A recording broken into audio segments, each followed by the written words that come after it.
Living on the streets was like being in a horror movie on a daily basis, because like you don't know where your next meal is coming from. You don't know what you're gonna do, where you're gonna sleep tonight. Is it gonna be cold? Is it gonna be raining? Who am I gonna be with? Is anyone out there to come and get me when you reach a certain point of paranoia? It's terrifying, and the only way to cope with it is more alcohol and more drugs. Food insecurity is a big problem. The inflation in the last little while has made it very difficult for people to sustain themselves. Income is not rising as much as inflation is, so a lot of people are suffering. Every veteran is unique. Every veteran has a unique story and a unique challenge that they go through. They usually face their bouts of homelessness in around 5 to 7 years of being transitioning into the civilian life. Things have become more complex. It's busier now. We have more people who are needing shelter. We're seeing people in the middle classes who are being affected by the problems that society is bearing right now. Food insecurity, housing affordability. Toronto is one of the most expensive cities to live in. And it's also affecting us from a financial perspective, because while we have amazing donors and benefactors and funding partners, the fact of the matter is that they've had to call and say, I can't make ends meet, so my dollar can't stretch, and I'm on a fixed income, or you know, I have different priorities now. So the dollars are either reduced, or you know, I'll just give when I can. You know, we're still coping. I mean, that's our mission, is to be here. I was really drowning. At a point I was on the streets. When I was maybe 18 or 19, I was going through some family trouble, and alcohol became my escape. And the way it made me escape who I was and my problem, and eventually I couldn't stop.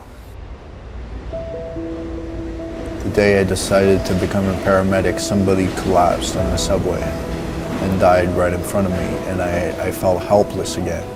I didn't know what to do. And the paramedics came, started performing CPR, and it was like an eye-opening moment for me, and it's like, yeah, I want to do something like that. Right now I'm in paramedic school. I'm 6 weeks away from graduating. It's exciting, and like right now I'm able to do the big things, because when I was here, I could do the little things right. The work that happens here at Good Shepherd is quite inspiring to me. I love the guys that come in. It's a real community. Real life happens here. There's a medical clinic, there's housing support, there's the DARE program for overcoming addiction, there's pastoral care. There's a clothing room that's open 2 days a week now. And you know, when you're homeless, getting a new pair of socks, it's a game changer. More has to be done, more can be done. We have to continue to work on this thing for a long period of time. We're part of the solution. I think together we can really eliminate chronic homelessness in our community.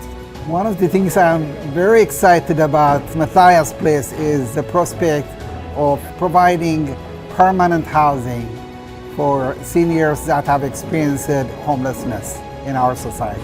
We provide about 950 meals every day. That's close to about 400,000 meals every year. We have only 7 full-time employees working in our kitchen. So you can't do that with only 7 employees. We see so many homeless people on the street. We want to do something to help. And we see the change in the guys especially with the DARE program. We live by the goodwill of the donors and those who volunteer. We need you. We just couldn't run this place without them. To the donors and volunteers, thank you so much for all of your years and time pouring into this place. Thank you. We're very grateful for your support and for your contribution.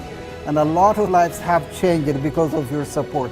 We need places like this for people like me when they're struggling and they lost their way, so they can find their way back. The very essence of that is to just be here for people, to be a people-centered organization, and to provide our services in a dignified and a humane way. And I think that if we see people, you know, it's somebody's brother, it's somebody's sister, it's somebody's son, it's somebody's father. If we do more, then we will have a healthier society, and maybe at some point we can end chronic homelessness. That's our hope, and that's our dream, and that's why we exist. This place saved my life.